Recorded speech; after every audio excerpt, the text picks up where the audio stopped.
Welcome to this explainer. Today, we're taking a trip way back to the spring and autumn warring states period in China. Now, it sounds like a peaceful era, right? But it was actually an incredibly chaotic time defined by just endless, brutal conflict. And we're going to unpack one of history's most chilling true stories from that time. We're looking at the duality of General Bai Qi, mastermind and monster. By the end of this, you're going to see exactly why both of those words are perfectly suited to a man whose legacy is defined by unparalleled military genius and unimaginable cruelty.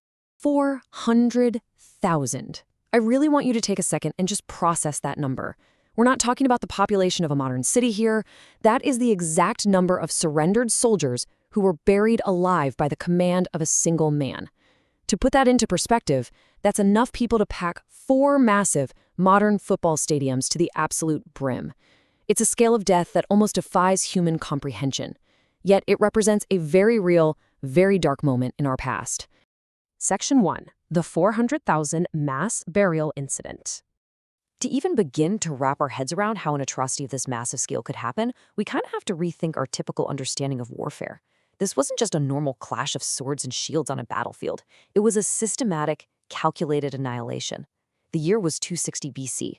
After completely laying down their weapons in surrender, almost 500,000 men were literally swallowed by the earth. Historical records tell us that only a few hundred of the very youngest soldiers were spared, and they were only let go to carry that horrifying message back home. The psychological weight of this whole event is absolutely staggering. Section 2. God of War, God of Death. So you're probably wondering, how did one guy gain the absolute authority to just erase 400,000 lives in a single stroke? Well, it comes down to his terrifying duality. To his allies, Bai Qi was the god of war. He was this military genius who practically guaranteed a victory and fresh territory every single time he marched. But to his enemies, he was simply the god of death, or the killing god. 2 incredibly contrasting titles for one man, entirely reflecting a legacy built on brilliant victory and total, utter destruction. Now, what's really fascinating about Bai Qi's rise is that he didn't have a VIP pass to the top. No noble bloodline, no flashy heritage, or powerful politicians pulling strings for him. Instead, he conquered through this pure, ruthless ability to literally always stay one step ahead of his enemy's thoughts. He had this piercing understanding of warfare and human psychology. He knew exactly what the enemy was thinking and exactly when they were going to break. Section 3. The Battle of Changping's Fatal Trap. The defining moment of his career hits in 260 BC. We're talking decades into an era of endless wars where hundreds of states are just constantly devouring each other. The Qin and Zhao nations find themselves locked in this absolutely exhausting multi-year military stalemate. The destiny of both nations is completely on the line, but neither side can budge an inch. So, to finally break this intense deadlock, Qin decides to play their ultimate trump card. They appoint Bai Qi as commander-in-chief. And right here is where we get to see his flawless, tactical genius in action. Bai Qi doesn't just blindly charge in with a frontal assault. No way. Instead, he orders a fake retreat. He intentionally makes his army look weak and terrified. And the Zhao army? They take the bait, hook, line, and sinker. Mistaking this for a clear path to victory, they chase the Qin forces deep into enemy territory. Before they even realize what's happening, the trap snaps shut. Qin forces completely encircle them from all sides, instantly cutting off their food supplies and every single escape route. It's brilliant, really. He manipulated the entire Zhao army into a devastating pocket of absolutely no return.